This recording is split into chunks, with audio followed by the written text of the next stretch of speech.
Let's do what we do. Pick it up in the association. Remember this verbal altercation between Kevin Durant and Draymond Green during Saturday's loss to the Kings? Well, apparently, it was just a little reverse psychology. Multiple sources close to the situation informed ESPN that Green intentionally approached Durant aggressively in an attempt to light a fire under a superstar teammate. In speaking with the media on Tuesday, Green was asked what led to the confrontation with KD. Listen up. Nothing in general. It was actually a tactic. But that's for us for us to know and everyone else to figure out. But everybody who makes a big deal out of it probably are losers. So that's how I view it. Anyone who knows anything about winning know that that's going to happen. It just is what it is. Like I said, if you got to hide something from one of your teammates and you can't say something to somebody, then you're in a bad situation. And me personally, I don't want to be in that situation. If you're on a team where you can't talk, where there's moments and you need to yell at each other, maybe that yelling is to get each other going. You're a loser if you make a big deal out of it, Max, but we got to do it anyway. Like, love, or hate Green trying to fire up KD? I like it. I don't love it or hate it. I like it. I like it because there's a vacuum there. He's the motivator on the team. I'm going to get to that in a second, but there is a vacuum. Okay. Before I get to the vacuum, let me say that there are teams throughout history where that motivator, that enforcer of the kind of culture of the team, is not the best player. Bill Laimbeer, or even a guy who's really good but on a stacked team like Singletary, right, for the Bears. That guy can be the enforcer of the culture. He can be the vocal one. He can be the motivator. And that's what Draymond Green is for the Warriors. But Draymond Green's not only that. Draymond Green's also the leader of the team. And that's okay, too. He's a very good player. He's good enough to be the leader of some teams. But the issue with Golden State, when you really think about it, how could they possibly lose even last year to LeBron and the Cavs? How might they lose this year, if that's even possible, if you can imagine that? It's that that character I just described is not one of the best two players on the team. He's not even LeBron and Wade that first year in Miami had some problems because LeBron was the best player, but Wade was the leader. Even that dynamic caused some problems, or maybe even OKC. Durant's the best player, but Westbrook's the leader. But here, neither Steph nor Durant is that guy. It's not even Clay. It's Draymond Green, who at best is the fourth best player on the team. And that speaks to a weakness of the team, I think, to tell you the truth. So I don't hate it because Draymond is filling the vacuum. And because players of his caliber have been that guy on teams who've won championships. But he's more than just the motivator or the enforcer of the culture. He's also the de facto leader because the best two guys, I don't think, are. It's a simple answer to this question.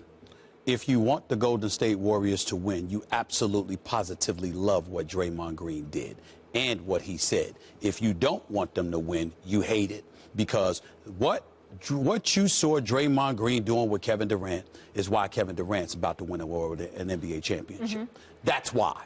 Because what you have is somebody who is qualified to get in his face and demand from him the greatness that we all know is inside of him. Nobody on OKC was in a position to do that. Russell Westbrook, as great as he is, was still a head case in terms of youth. So as a result, even though he was the alpha male in terms of his competitive fervor, that old school competitive fervor that Paul Pierce swears only him and DeMarcus Cousins has in today's NBA game, compare that to whatever you see everywhere else. It's just non-existent. It's one of those situations where you're Kevin Durant. I'm going to say this again. I don't care where you go in the world. Outside of LeBron James, you can't find another player better than Kevin Durant. And some could argue as a talent, Kevin Durant is like the Aaron Rodgers to LeBron James, Tom Brady. So when you look at it from that perspective, you have to think about what Draymond Green is doing here. Draymond Green is no scrub. Draymond Green, you brought up Bill Laimbeer. You know what made them so valuable? You know why they were able to be leaders? Because they were willing to do the dirty work you weren't willing to do. It's not about talent sometimes when it comes to leadership. It's about what are you willing to do to elevate us to the promised land? What sacrifices are you willing to make, all in the interest of winning? You have a situation where Draymond Green, Game 7, NBA Finals last year, 32, 15, and 9. He shows up when it counts. In the throes of everything, he's also willing to put in the dirty work. He's willing to get his hands dirty. He's willing to get his feet dirty. He's willing to do a whole bunch of stuff. And what he said was Kevin Durant, by getting in his face, he is letting Kevin Durant know that no matter how great you are, that wasn't good enough. That's why you're here. You're wrong on a couple of counts. Hold on. That's why you're here. Because what your greatness is, it wasn't good enough. That's why you're here now, and this is what is required in order for you to capture the chip. And if he was the best or second best player on the team, that would be more effective. He doesn't have to be. Well, we'll see. I mean, it didn't work last year, did it?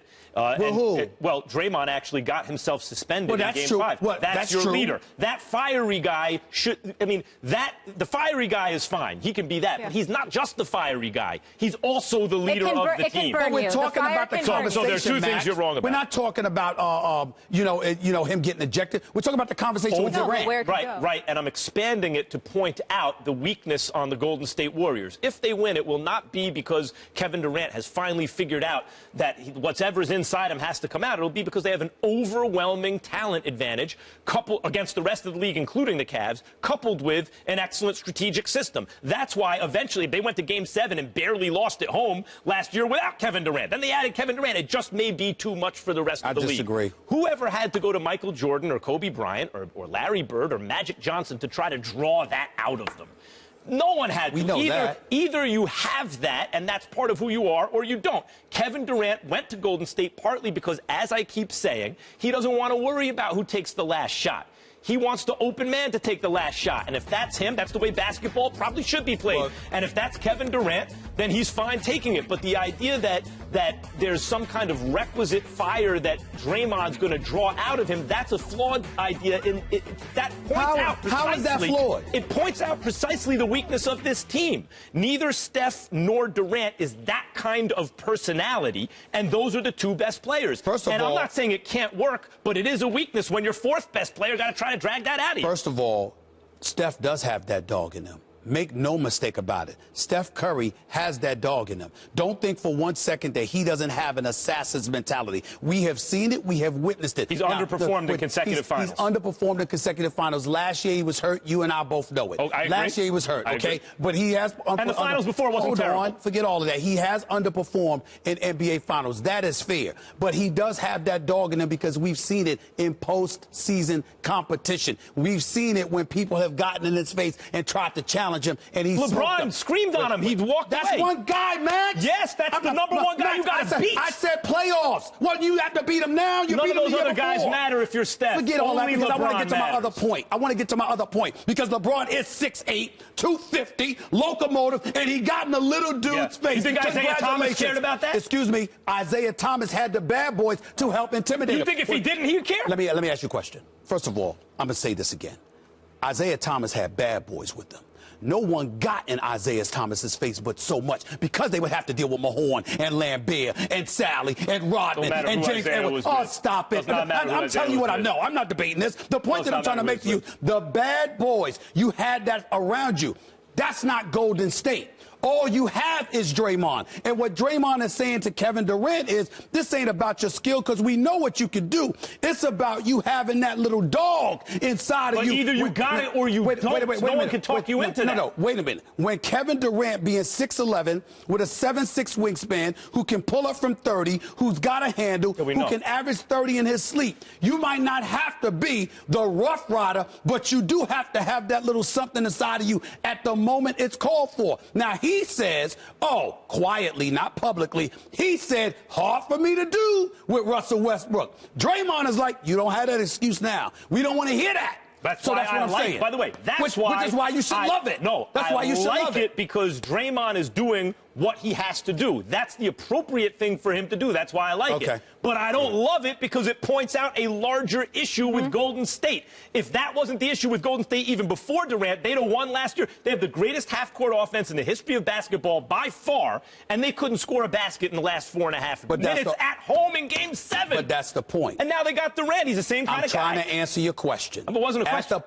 The point is it's Game 7. Without that, They were in Game 7 of a back-to-back NBA Finals appearance. So if that's all the difference is, and a conversation that may be uncomfortable with Kevin Durant is all it takes, you can't sit there and say that might be a bad thing. No, I'm not. I like it. I'm not saying I like it. There's more we want to get to, guys.